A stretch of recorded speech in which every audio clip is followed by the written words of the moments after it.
unë kam qenë debat kur ilës shumë mirë që u binjakëzu dhe me Universitetin e Vienës. Shumë mirë thuaj rektorit tonë. Pat Bardhin do ta sjell këtu, kur ti je ti, Çështja këtu e që ke. po flasim është që ne kemi një gjenerat, të themi të brezit të tretë të fermerëve pra. Dhe ka ndodhur ajo që po E tham, tjetër, tani. Kemi një konvertim të baktive tinta kundrejt gjedhit, sepse siç thash. Mirë, perimet, nuk duan dalësh mal, perimet. Vim që ke ato që han për ditë tani. Ka një rritje të sipërfaqes në sera. Ka një rritje të sipërfaqes në sera. Po pse ham?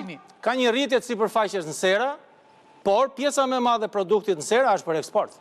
O profesor, Nuk e sot konsumojmë Shalqini s'është sera.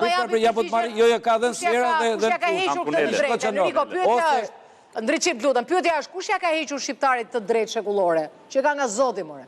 Të haj produktet e tokës. Ha me që dojë, o ti ekonomi tregu me që... Jo, haj që dojë. është ekonomi tregu me... Ha do që ato dojë. Jo, tu jap një rast konkret. Ha do, gjërat bie nuk i ham më ne. Po të shkosh, unë kam thënë njëri unë ti, në supermarketet e Vienës i thash, me gjenë tomate, tomatoare. Ndriçim, ka zot kjo studio. Po e di që ka zot, po ka dhe debat, ka dhe debat. Kur e pyes të lutem jepi Zonjës... zonjës. Po, realitetin. Atëherë, ne nuk po hamë sepse kemi rritjen e kostove bujqësore të çdo produkti. Dhe ne na konkurojnë shumë lirshëm produktet e importit. Sot, fermeri shqiptar është kthyer në konsumator. Eksaktësisht në konsumator. Do me thënë, ai që duhet të prodhoj i hapë. Jo, po thot atë tjetrën, që deli bërë atje ke tregu shumicës që vinë eksportet, dhe i shet si... Importet, atëhere. Importet, po sakse. Unë po marrë një produkt për ta kuptuar konsumatorit dhe gjithë dëgjuesit. Fasulja që vjen nga Brazili, vjen me gjithë koston e rrugës me 3.000 lekë të vjetë. Pra nuk ka më fasulja e Korçës. Fasulja e Korçës me 5.000 ose 7.500 lekë. Unë si konsumator me rrogën që marë, cilën do blej në treg.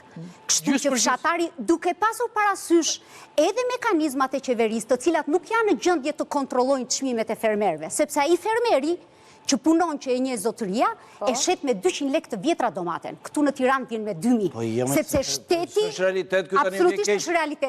Sepse shteti ka humbur kontroll ndërmjet strukturave të grumbullimit dhe strukturave të shpërndarjes.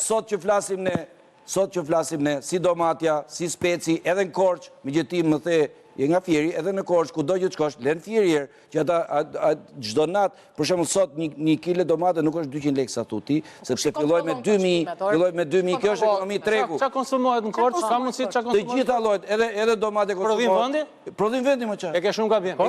E ke një gabim, domate Korçës është... Nga ana agronomike, Korça është në